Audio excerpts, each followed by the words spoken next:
dont la tenue s'est avérée moins évidente au fil de son premier mandat. Revenu au pays après 4 années passées en exil suite à des brouilles intervenues entre son ami, l'ex-président Boni Yayi, et lui, l'homme d'affaires première fortune du Bénin entendait révéler son pays au monde. Le fils du cheminot, devenu président de la République, n'a pas tardé à imprimer sa marque dans tous les secteurs de la vie publique. Ce sont les fameuses réformes politiques et institutionnelles déclinées dans son programme d'action. Constitution, code électoral, code du travail, charte des partis politiques, Patrice Talon touche à tout et révolutionne le quotidien des Béninois de fond en comble. Le droit de grève a été encadré et réduit à 10 jours par an. Grâce à cette réforme, les agents de l'État, notamment dans les secteurs de la santé et de l'éducation, sont beaucoup plus présents à leur poste.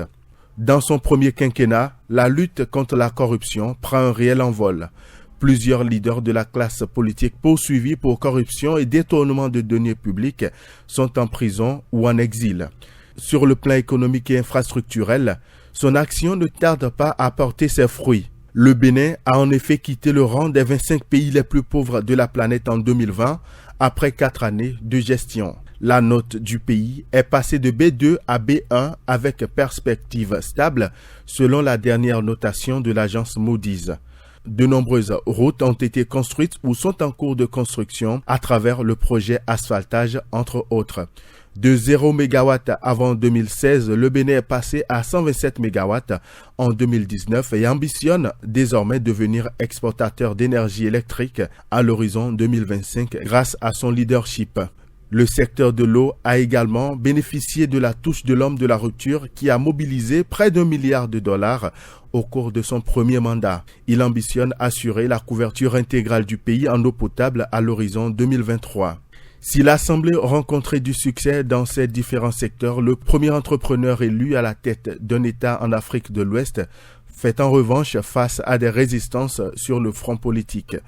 Dans son élan de réformateur, il instaure le quitus fiscal, les 10% de seuil de représentativité aux législatives, le parrainage et surtout le ticket présidentiel expérimenté pour la première fois à cette dernière élection. Autant d'innovations perçues comme des manœuvres pour exclure l'opposition.